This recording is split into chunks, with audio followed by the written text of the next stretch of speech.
Video की हाल ठीक ठाक हो। मैं थोड़ा भी साकब महर यूट्यूब चैनल साझा पंजाब देख दी अखियां सुन के कन्ना साकब महर का सलाम पहुंचे। सियाने कहते हैं कि पानी दे हथ पैर नहीं होंगे। जिदा कि असी देखते हैं ना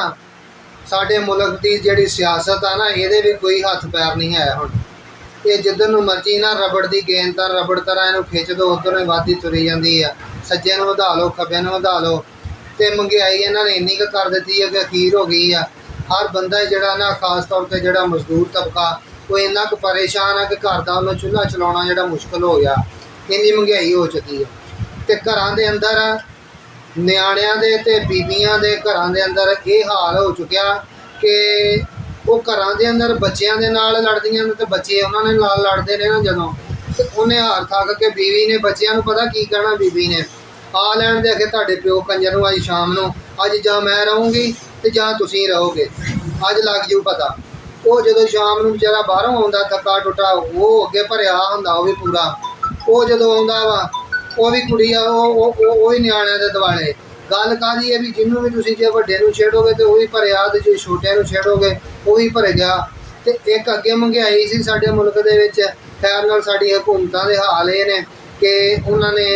ना उन्होंने तो अपना ही नहीं पता हैगा तो उन्होंने आवाम का की पता लगना कि आवाम को किहड़ी चीज़ की जरूरत आ तो किहड़ी चीज़ इन्हां वास्ते जिहड़ी असीं सस्ती करिए तो किहड़ी चीज़ नूं किस जगह ते लेवल ते महंगाई रखीए तो जिहड़ा कि आवाम नूं उहदे विच रिलीफ मिले है। आवाम का तो कोई भी नहीं सोचता। सारे कुर्सी के दुआले लगे आप अपनी जिहड़ी है ना वो ढिड जिहड़ा अगे रखिया वा तो जदों किसी का ढिड जांदा भार वो हौली जी साइड ते हो जांदा फिर वो दूसरे नूं वारी दे दिंदा।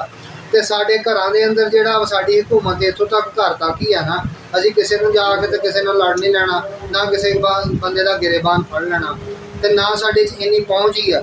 जे साढ़े इन्नी पहुँच होएगी भी ना तो साढ़े कोल इन्ने वसाइल नहीं है कि असी जाके किसी के नाल ना किसी के कोल कि तड़ी के नाल किसी अफसर के नाल किसी के नाल गल कर सकीए क्योंकि असी मजदूर हाँ असी वही डंगो डंग कमानी है तो वही खानी है तो गुस्सा साडा आ जाके कितने निकलना घर जाके बीवी बच्चियां से तो सिर्फ एक ज़हन में समझाने वाली गल आ कि यार ये महंगाई ये जिहड़ी सियासत आ साडे जिहड़े सिर ते होण डई आ ये साडे पैसिਆਂ नाल होण डई आ साडे टैक्स जिहड़े आ ये लैके ते उन्हां दे नाल साडे सिर ते हुकूमत कर रहे हैं। तो इस चीज़ को समझना चाहिए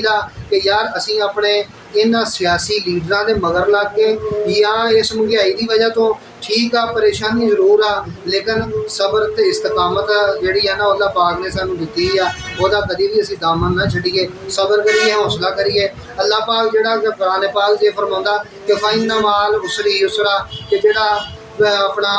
हमेशा जिहड़ी है कि ना परेशानी तो बाद किसी भी मुश्किल काम तो बाद किसी भी औखियाई तो बाद पंजाबी के अंदर वो उस तो बाद आसानी जरूर अल्लाह पाक ने रखी है। जे अज असीं औखा वक्त वेख रहे हैं तो हो सकता चलो असीं तो नहीं साढ़े आने वाली नस्लां औखा सौखा वक्त वेख लैण। इस वास्ते इन्हां लीडरां की खातर या इन्हां सियासतदानां की खातर या इस महंगाई का करके जिहड़ा अपने घरां दा माहौल जिहड़ा वो खराब ना करो। ये हालात हुण इस तरह बन गए आ कि वो बंदा सी एक ते ओहदे कोल अपना ना बाहर सप वेचदा फिरे मदारी सी ते जोगी